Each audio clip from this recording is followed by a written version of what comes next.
Һәм өченче хадис: "Кала алейхи салату вассалам, иттакун нара валау бишикки тамрати". Ягъни Пәйгамбәрбез саллаллаһу алейхи вассалам, Пәйгамбәрбездән саллаллаһу алейхи вассалам хәбәр ителә: "Үзегезне ярты хөрмә җимеше белән генә булса да уттан саклагыз".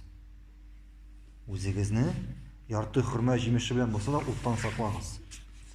Сүз нәрсә турында бара? Ягъни Пәйгамбәрбез саллаллаһу алейхи вассалам безне чакырды, өндәде нәрсәгә? Гамәлләр кылырга.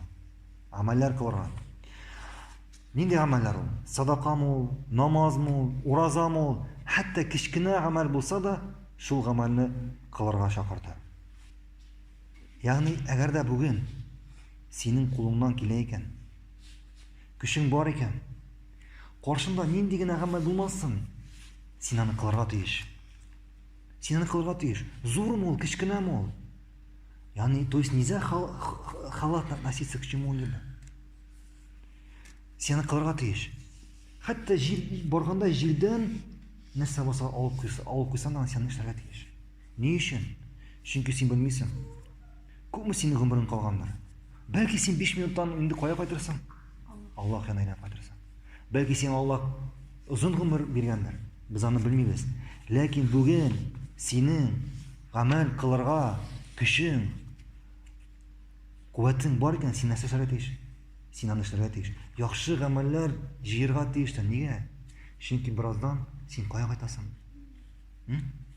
Аллаһ каршына кайтасың. Аллаһ каршына кайтасың. Анда кайткач гамәлләр эшләп буламы? Юк, булмый. Менә син суга карап торасың икән, Су күпме вакыттан кая китә? Агып китә. Ана гомерне карагыз, тормышыгызны. Көн саен нишли? Көн чыга, тиз җитә. Көн чыга, көч җитә.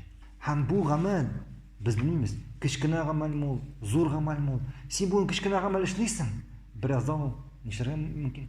Зурга әйләнергә мөмкин. Шуңа күрә нинди генә гамәл булмасын, сез аны эшләргә тиешсез. Эшләргә тиеш, ашырга тиешсез.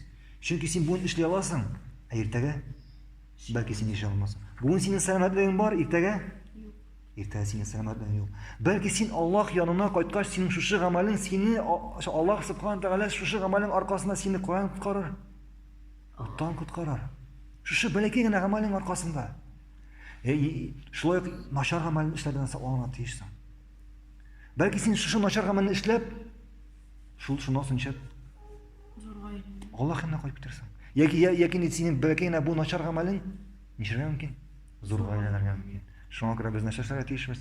Пәйгамбәр саллаллаһу алейһи ва саллям әйтте: "Үзегезне ярты хөрмә җимеше белән булса да уттан коткарыгыз". Менә бүген синең көчеңнән килә икән, ярты хөрмә җимеше булса да садака биргә, син аны эшләргә тиеш. Син аны бирергә тиеш. Бәлки син әйтә бирә алмассың. Аңладыгызмы, нәрсә турында бара?